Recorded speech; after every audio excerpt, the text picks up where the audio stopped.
Hello everyone, কেমন আছো তোমরা সবাই? আশা করছি তোমরা সবাই ভালো আছো আর তোমাদের ভালোবাসা আমি অনেক অনেক ভালো আছি। আজকে তোমাদের সাথে একটা নতুন রেসিপি শেয়ার করব। তো রেসিপিটার নাম না বলবো না, তোমরা নিজেরাই দেখে নাও কেমন লাগলো রেসিপিটা। তোমরাই বলবে কেমন, বাড়িতে সবাই মিলে ট্রাই করবে কেমন।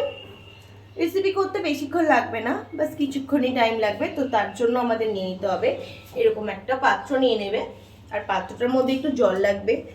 এইটুকু জল দেবে, বা অল্প দিতে পারো বেশিও দিতে পারো, তোমাদের মাপ মতো করে দেবে কেমন। তো আমি এর মধ্যে একটু জল নিয়ে নিই, চলো। এই যে জল দেখতেই পাচ্ছ, এর মধ্যে আমি জল নিয়ে নিয়েছি। তারপরে স্টেপটা তোমাদেরকে দেখাই, দাঁড়াও।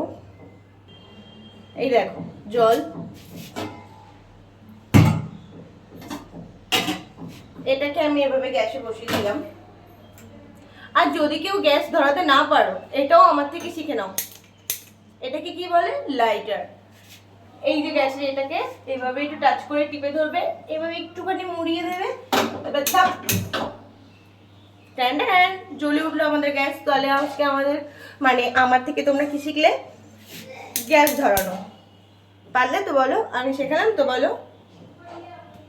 এবার যেটা আমি রেসিপিটা তোমাদের সাথে শেয়ার করব সেটা তোমাদেরকে দেখিয়ে ফেলি, দাঁড়াও। হাতে নিয়ে নিলাম দুটো ডিম। ডিমগুলো তো দেখতে পাচ্ছ একটু একটু মলা মলা লাগা আছে, মুরগির পেছন থেকে পড়ে তো একটু গুগু গুগু লাগাই থাকে। তো চট করে আমি এটাকে কি করব, একটুখানি মেজে নেব যাতে এই গুগু চলে যায়। চলো মেজে ফেলি।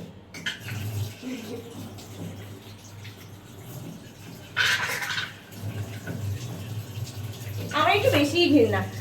আর ডিম যদি আমি ভাতের মধ্যেও সিদ্ধ দিই তাও আমি মেজে মেজেই দিই। যদি একটা অন্য পাত্র দিই, অন্য একটা পাত্রের মধ্যে যদি সিদ্ধ দিই তাও মেজে মেজে দিই। ঘৃণা লাগে। যতই হোক মুরগির পেছন থেকে বেরায় বলে কথা, তাই না?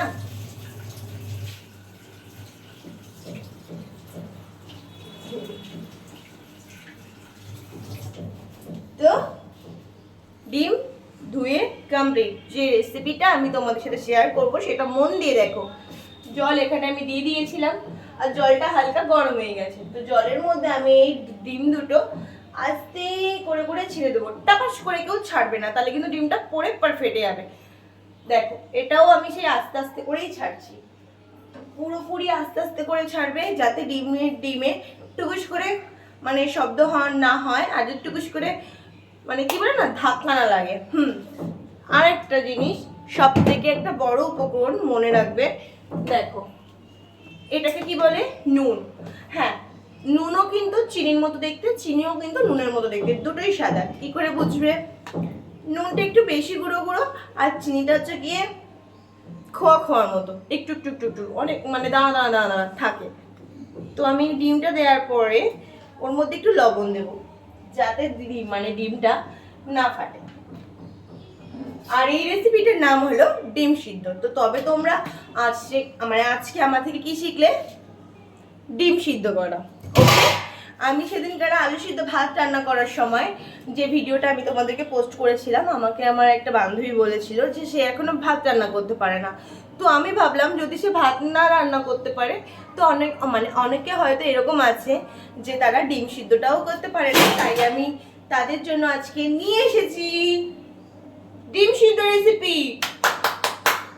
Thank you. আমি জানি তোমরা আমাকে শাবাশি দেবে, তার জন্য আমি নিজেকে নিজেই বলছি। তো আজকের ব্লগটা যদি তোমাদের ভালো লেগে থাকে তো লাইক কমেন্ট করে দাও। Bye bye guys.